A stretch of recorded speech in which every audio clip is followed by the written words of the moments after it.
Okay, let's start. Our today's class is transformation from assertive to interrogative. Assertive to interrogative. This is the part of transformation of sentences. This is a very vital word from class 7 to class 12. Class 7 থেকে class 12 এ যারা পৌঁছো সবার জন্য কিন্তু এটা similar important. So, be attentive. First of all, assertive sentence মানে assertive sentence হচ্ছে সেগুলো যেগুলো নিয়ে কোনো সাধারণ বর্ণনা দেওয়া হয়, অর্থাৎ যেটাকে আমরা বাংলায় কি বলে থাকি বর্ণনামূলক বাক্য। নাম্বার 2, ইন্টারোগেটিভ কাকে বলে? যেটা হচ্ছে কোনো কোয়েশ্চেন, অর্থাৎ প্রশ্ন বোঝায় যে সেন্টেন্সগুলো নেয় সেগুলোকে বলা হয় কি ইন্টারোগেটিভ সেন্টেন্স। ওকে, ক্লিয়ার? অ্যাসার্টিভ সেন্টেন্সের শেষে ফুল স্টপ থাকে আর এটা কি থাকে কোয়েশ্চেন মার্ক থাকে। ঠিক আছে, এটা আমাদের আইডেন্টিফিকেশনের একটা প্রসেস। এবার আমরা চাইলে এটাকে আইডেন্টিফাই করতে পারি যে কোনটা অ্যাসার্টিভ সেন্টেন্স আর কোনটা interrogative sentence. So for transformation of sentences we have to follow only 3 steps. First one is change of auxiliary. Auxiliary যে ভার্বটা থাকবে সেটাকে জাস্ট প্লেসটা চেঞ্জ করতে হবে, number 1। Number 2, do does did এর সঠিক ব্যবহার করে ইন্টারোগেটিভ সেন্টেন্সটাকে ফ্রেম করতে হবে।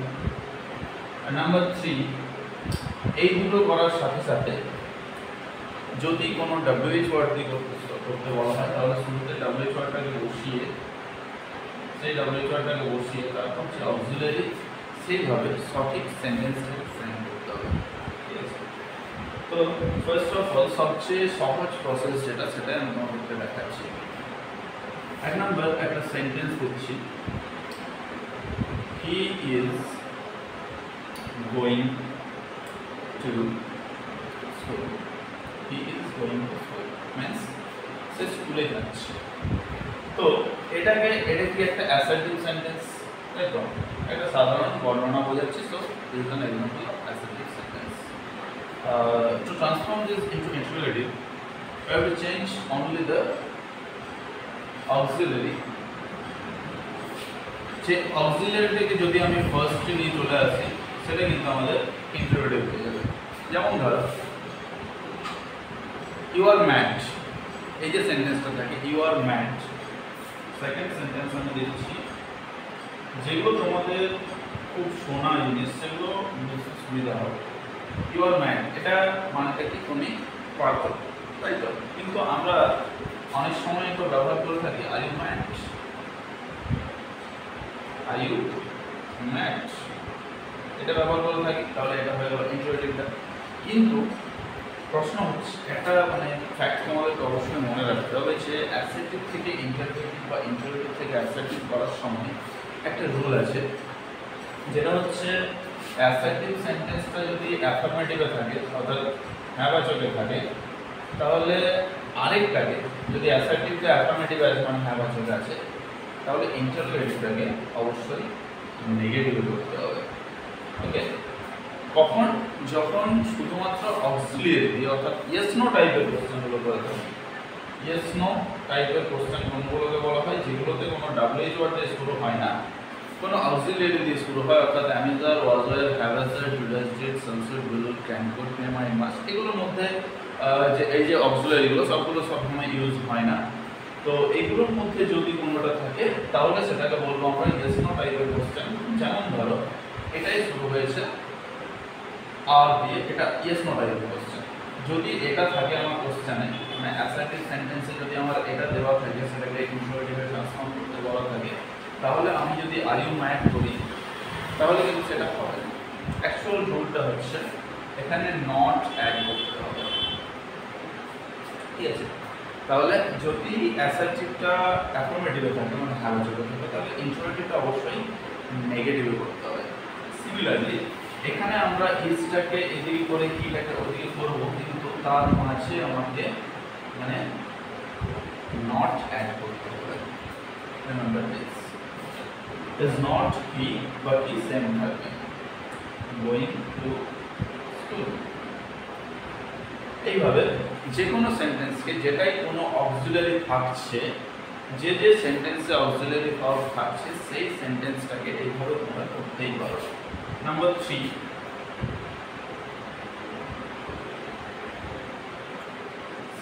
he was clever, সে চালাক ছিল। কি হবে? was not he clever, falseটা আগে চলে আসবে, তারপর not অ্যাড হবে, he দেন not এর পর আর লাস্টে যেটা আছে সেটা অ্যাড হয়ে যাবে। এটা একটা প্রসেস। এইভাবে আমি তোমাদের কয়েকটা দিচ্ছি, তোমরা প্র্যাকটিস করবে। Ram will help me। 4 নম্বর হলো 5 নম্বর they can do it। Number 6 we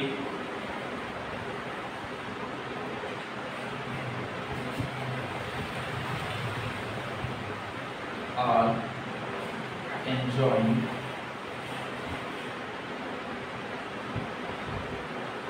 the game। এইগুলো তোমরা প্র্যাকটিস করো। কিভাবে দেখো, সহজে আমি বলেই দিচ্ছি। Ram will help me, এটা কি হবে? Will not Ram help me? They can do it, can't they do it? Can't they do it? Next, we are enjoying the game, are not they enjoying the game? এখানে নটটাকে কি করতে পারো তোমরা? নটটার place দুটো আছে, নটটাকে চাইলে তোমরা অক্সিলারির পরে বসাতে পারো বা এখানে সাবজেক্টের পরে বসাতে পারো। ঠিক আছে, যেমন ধরো আর নট ইউ ম্যাট, এটা বলছে আর ইউ নট ম্যাট, এটাও তোমরা করতে পারো, there is no problem। So this is the first process. The second process is of do, does, did। You know, there are some sentences that where we cannot find any auxiliary, that is present indefinite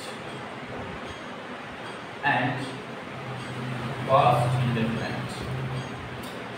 In these sentences you cannot find any auxiliary verb, so you have to use an auxiliary। In present tense there are two verbs, V1 and V5, that means first form and V1 plus S and ES form। যদি first form থাকে অর্থাৎ ধরো play আছে, যদি play থাকে তাহলে আমরা সেই সেন্টেন্সটাকে ইন্টারোগেটিভ করার জন্য জাস্ট ডু ইউজ করি। সেকেন্ড ওয়ান, যদি প্লেস থাকে ভার্বের সাথে এস বা ইএস যোগ থাকে বা অন্য কোনো verb does, goes, it's, runs, enjoys এরকম কোনো সেন্টেন্স থেকে থাকে তাহলে সেটাতে আমরা ডাজ দিয়ে ইন্টারোগেটিভ তৈরি করব।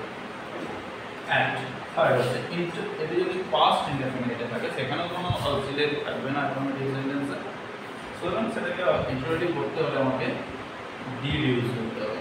এই তিনটে তোমাদের মনে রাখতে হবে।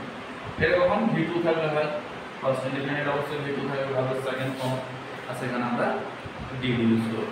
ওকে, তো এই তিনটে তোমরা মনে রাখবে, কারণ এই ধরো Ram plays ludo, Ram ludo খেলে, এটা তো একটা প্রেজেন্ট ইনডেফিনাইট সেন্টেন্স, তাই তো? প্রেজেন্ট ইনডেফিনাইট সেন্টেন্স, আর এটা হচ্ছে ভার্বের সিঙ্গুলার ফর্ম, যেটাকে আমরা বলি ভার্ব প্লাস এস বা ইএস, অর্থাৎ V5 করে থাকি আমরা। তো এটাকে ইন্টারোগেটিভ করার জন্য আমরা কি বললাম? ডাজ ইউজ করতে হবে। আর সেন্টেন্সটা কিসে আছে? অ্যাফার্মেটিভে আছে, সুতরাং এটাকে আমাকে অবশ্যই নেগেটিভ করতে হবে। তাহলে কি হবে? শুরুতেই অক্সিলারিটা আমরা কি জানি? ইন্টারোগেটিভ শুরুতেই বসে, তাহলে ডাজ। এরপর আমি কি বললাম? যেহেতু এখানে সেন্টেন্সটা অ্যাফার্মেটিভে আছে তাহলে তোমাকে নেগেটিভ করতে হবে। Does not run but is play ludo. আরেকটা জিনিস অবশ্যই মনে রাখবে যে এই যে তিনটা আছে ডু, ডাজ, ডিড, এরা যদি সেন্টেন্সে আগে বসে যায় তাহলে এর ফলোইং এর যে ভার্বটা আছে তাহলে সেটা অবশ্যই ভার্বের ফার্স্ট ফর্মে চলে যাবে। যাই থাকুক সেন্টেন্সটা ফার্স্টে থাকলে যদি ধরো ডিড হয়ে গেল তখন সেটা কিন্তু আমাকে ভার্বের ফার্স্ট ফর্মে নিয়ে আসতে হবে। ওকে, number 2, I killed a tiger.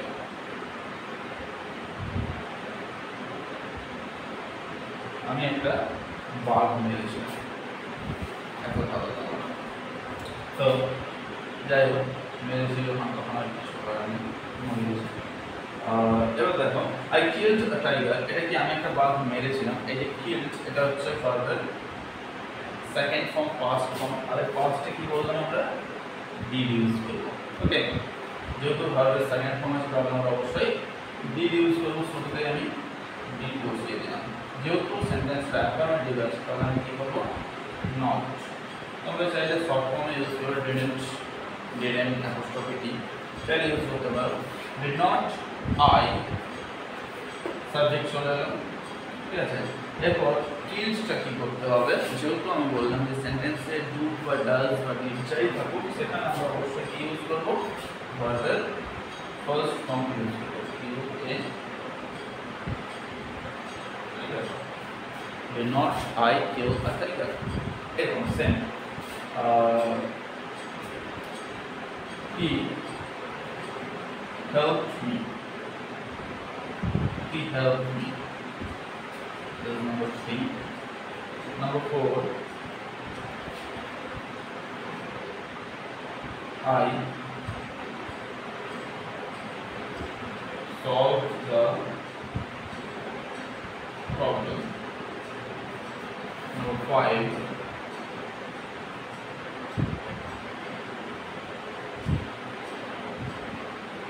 Ram loves Sita. এই তিনটা কিভাবে করবো, he helped me, সে আমাকে সাহায্য করেছিল।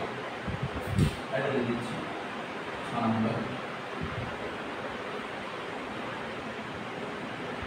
যে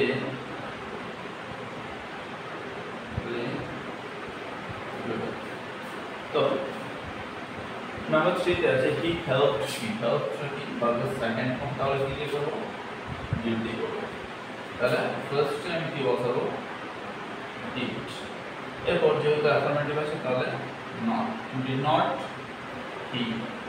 তারপর হেল্প এর ফার্স্ট ফর্ম ব্যবহার করব help, did not he help me, ঠিক আছে। Next I solved the problem, আমি প্রবলেমটা সলভ করেছিলাম। V2, so use did not I solve the problem. Next, Ram loves Sita. কি আছে ভার্বের ফিফথ ফর্ম, যেটা এস বা এস ফর্ম তাহলে ডাজ দিয়ে করতে হবে। তাহলে কি হবে অ্যান্সারটা does not Ram love, loves কি হয়ে যাবে love, সব ভার্বের ফার্স্ট ফর্মে চলে আসবে Sita. does not Ram love Sita. Next, they play Ludo. कैसे प्लेटा किसे আছে ভার্বের ফার্স্ট ফর্মে আছে। ভার্বের ফার্স্ট ফর্ম দিয়ে আমার মনে হয় আগে একটাও দেওয়া হয়নি, তাহলে এটা ফার্স্ট কোশ্চেন, যেটা হচ্ছে ডু ইউজ করতে হবে। তাহলে দে প্লে লুডো, এটা কি হয়ে যাবে ডু ইউজ করতে হবে প্রথমে, তারপর not they play ludo, not they play ludo. আমরা শর্টে কি বলি নট দে প্লে লুডো, এবং সেন্টেন্সগুলো আমরা ইউজ করে থাকি। তাহলে দুটো প্রসেস হলো। থার্ড প্রসেস হচ্ছে যদি কোনো ডাব্লিউএইচ ওয়ার্ড থাকে তখন আমরা কি করব, যদি কোনো ডাব্লিউএইচ ওয়ার্ড থাকে তাহলে সেই ডাব্লিউএইচ ওয়ার্ডটা যেটার জন্য ব্যবহার করা হচ্ছে সেটাকে ফার্স্ট আমাকে তুলতে হবে, আর সেটাকে ডাব্লিউএইচ ওয়ার্ডটাকে প্রথমে ব্যবহার করতে হবে। ধরো এরকম সেন্টেন্সটা দেওয়া আছে Ram goes to school. Ram স্কুলে যায়। এটাকে ইন্টারপ্রেট করতে হলে বুঝতে পারছো যে ডাজ দিয়ে করতে হবে, কারণ গোজ আছে বি5 আছে, সেহেতু আমাকে ডাজ দিয়ে করতে হবে। আর আমাকে ব্র্যাকেটে দেওয়া দিয়ে দেব একটা ডব্লিউ যেটা হচ্ছে ভয়েল। তাহলে কি হবে, এই যে ভয়েল কথাটা কার জন্য ব্যবহার করা হচ্ছে, টু স্কুল। কোথায়, স্কুলে। তাহলে ভয়েল শুরুতে বসাবো, ভয়েল ওয়ার্ডটা শুরুতে বসাবো, তারপর যে অক্সিলারিটা ব্যবহার করতে হচ্ছে সেটা বসিয়ে দেবো, হোয়ার ডাজ। ঠিক আছে, আর এক্ষেত্রে মনে রাখবে, এক্ষেত্রে কিন্তু তোমাকে অ্যাফার্মেটিভ নেগেটিভের ব্যাপারটা করতে হবে, কারণ অ্যাড নট ইউজ করার কোনো প্রয়োজন নেই। যদি ডব্লিউ ওয়ার্ডে কোশ্চেন ফ্রেম করো তখন নট ইউজ করার, তোমাকে নতুন করে নট ইউজ করতে হবে। যদি ওখানে থাকে তাহলে করবে, না থাকলে করবে না। সুতরাং হোয়ার ডাজ নাম গো, ডাজ ইউজ করা হয়েছে তাই গোজটা গো হয়ে গেল। আর যেহেতু টু স্কুলের জন্য হোয়াইটটা ব্যবহার করা হচ্ছে তাই টু স্কুলটাকে আমি আর লিখবো না। Okay, next number 2,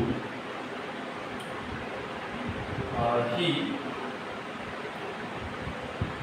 loves chicken, সে চিকেন ভালোবাসে।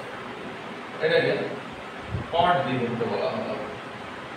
তাহলে কি হবে, দেখো লাভস আছে, তাহলে V5 মানে ডাজ দিয়ে করতে হবে অবশ্যই। তাহলে অ্যান্সারটা কি হবে, পার্টটা শুরুতে বসাবো, পার্ট কি হবে, এরপর ডাজ, লাভস এর জন্য কি হয়ে যাবে, ডাজ, পার্ট ডাজ, সাবজেক্ট চলে এলো হি, এরপর লাভস হয়ে যাবে লাভ, সে কি ভালোবাসে, সে কি ভালোবাসে। ঠিক আছে, নেক্সট নাম্বার 3,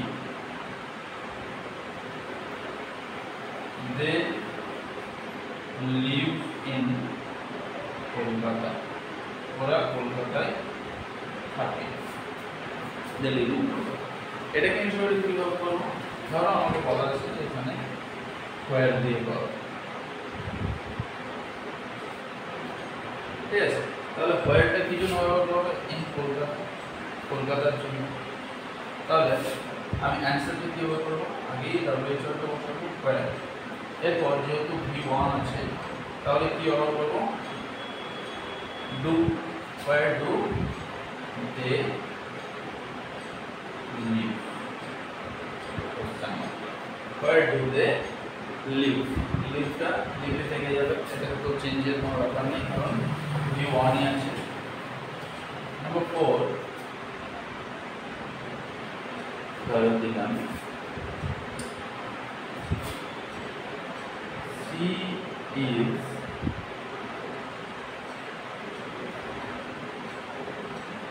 making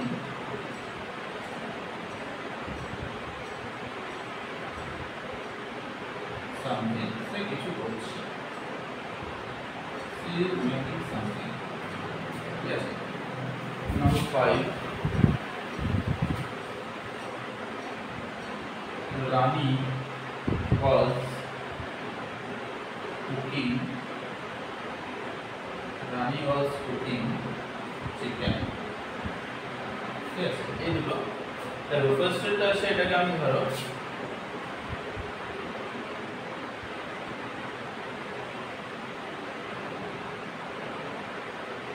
এটাকে পার্ট দিয়ে করলাম, পার্ট দিয়ে করতে দিলাম, আর এটাকে হু দিয়ে করতে দিলাম। যেহেতু এগুলো একটা কোনো অক্সিলারি আছে তাহলে আর অক্সিলারি টানার প্রয়োজন নেই, অক্সিলারি তখনই আমরা টানবো যখন অক্সিলারি থাকবে না। সুতরাং সি ইজ মেকিং সামথিং, এটা হয়ে যাবে পার্ট দিয়ে করলে পার্ট ইজ সি মেকিং, পার্টটা অবশ্যই শুরুতে, তারপর অক্সিলারি, তারপর সাবজেক্টটা আর ভার্বটা। এখানে ভার্বের কোনো চেঞ্জ হবে না, কারণ ভার্বের চেঞ্জটা তখনই হয় যখন ডুরাল স্টেট থাকে, যখন মডেল থাকে তখন ভার্ব ফার্স্ট ফর্মে চলে আসে। আর রানি ওয়াজ কুকিং চিকেন, এটাকে যদি হু দিয়ে বলা হয় তাহলে কি হবে, হু ওয়াজ কুকিং চিকেন। এখানে হুটা খুব সহজ, জাস্ট সাবজেক্টের জায়গায় বসে যায়, হু ওয়াজ কুকিং চিকেন। যদি অবশ্য সেন্টেন্সটা অ্যাক্টিভ ভয়েস থাকে, হু ওয়াজ কুকিং চিকেন। তাহলে আশা করছি এই তিনটা প্রসেস তোমরা বুঝতে পেরেছো। If there is any doubt, then you can ask me any question.